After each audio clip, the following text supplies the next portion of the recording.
Now, the difference between a Section 4 road traffic offence and a Section 5, albeit they look similar, they are not.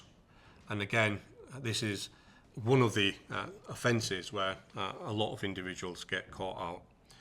Now, a Section 4, if I can deal with that firstly, this involves being unfit through drink or drugs. And this was the type of offence which was used before the introduction of drug testing and alcohol testing. So in essence, years ago, the officers would carry out an impairment test, usually either at the police station or at the roadside, to determine whether you were unfit through alcohol or drugs. And that would be the evidence against you. So in essence, under Section 4, there will be no reading from the breath test machine.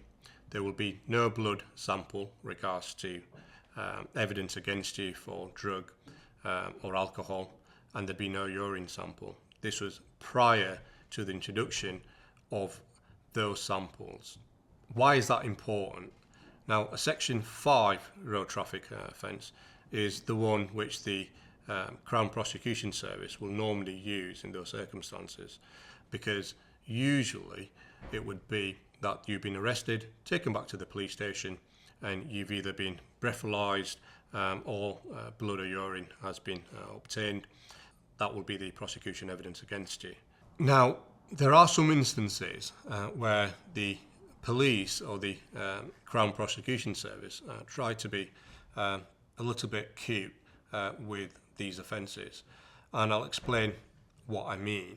Now, let's say scenario A is that you've been stopped for suspected driving whilst over the alcohol or drug limit. You've been taken back to the police station.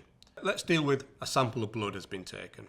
Now, that sample will go off to the laboratory. Usually, you'll be waiting approximately 3 to 4 months before that sample comes back.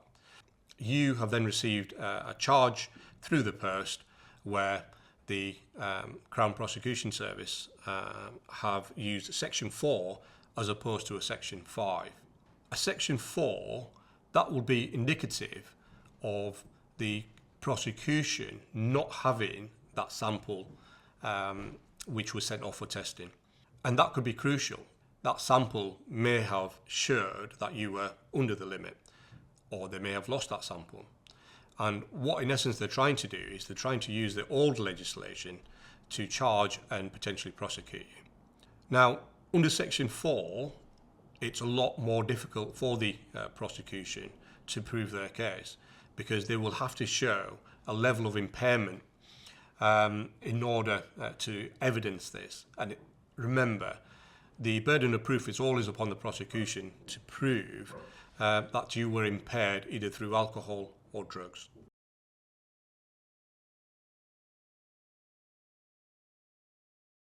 The officers must complete MGDDF. In my experience, they very rarely do. There's a number of different methods which they can adopt to show the impairment.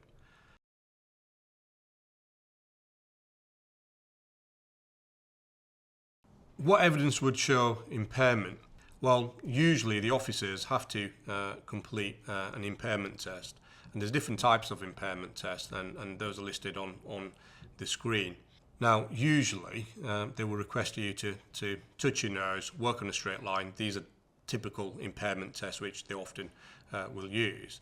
Now, in my experience of dealing with these cases, the officers often don't understand that under a Section 4 they must carry out these tests, or certainly they have to have some evidence of impairment. Now, usually the officers will not carry out this impairment test, and the only evidence which they will try to use to establish impairment usually is to say you were slurring your words or they smell alcohol.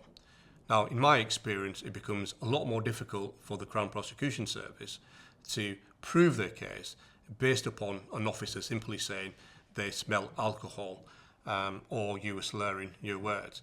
Particularly in certain drug cases where there may not be any visible sign of impairment. Now, I accept that in some cases, such as cannabis, that may not be the case, and smell is often cited as impairment. In most cases, in my experience, it will be a lot more difficult for the police to prove impairment if an impairment test has not taken place. And if you've been charged with a Section 4 as opposed to a Section 5, please contact us, as we have a lot of experience in dealing with these cases. Thank you for watching. Please remember to like, comment and subscribe for more free legal content.